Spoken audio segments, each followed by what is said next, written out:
할렐루야! 오늘도 주님과 동행하는 행복한 하루 되시길 축복합니다. 오늘 큐티 본문은 창세기 38장 1절에서 11절 말씀입니다. 오늘 큐티는 죽을까 염려하라 라는 제목으로 유다와 다말의 이야기입니다. 말씀 질문입니다. 왜 하나님은 오난을 죽이셨나요?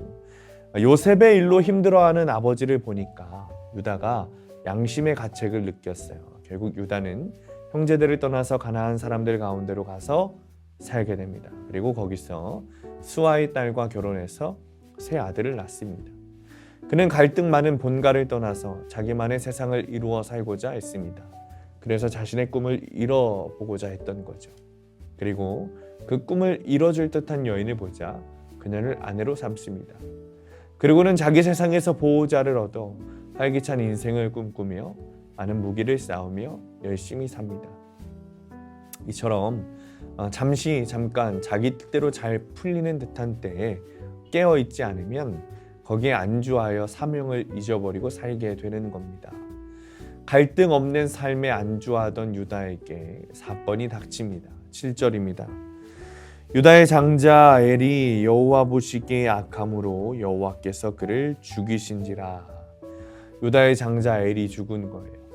자신이 손수 데려온 며느리 다말과 결혼한 장자였는데 여호와 보시기에 악하니 주님께서 그를 죽게 하셨습니다. 그런데 또 다른 고난이 찾아옵니다. 10절입니다. 그 일이 여호와 보시기에 악함으로 여호와께서 그도 죽이시니.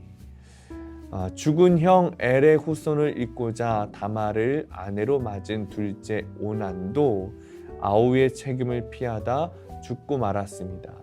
여기서 말하는 이 그가 오난입니다.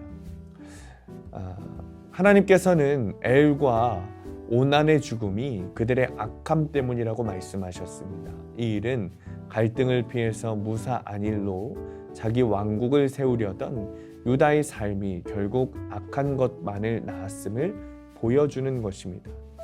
하나님의 인도하심을 구하지 않고 자기 뜻대로 떠나 왕 노릇하려는 삶의 실상은 결국 죄와 죽음뿐입니다. 나는 나를 구원할 수 있을 거라 생각합니다. 그리고 내 삶의 주인, 내 삶의 왕으로 스스로 그렇게 여기며 삽니다. 그러나 그 이후의 삶은 멸망뿐이라는 거죠. 구원과 생명은 내 노력이 아니라 하나님의 은혜에 달려 있기 때문입니다. 자신의 두 아들이 연달아 죽으니까 유다는 다말을 친정으로 돌려보냅니다. 그리고 거기서 셀라가 클 때까지 기다리라고 말합니다.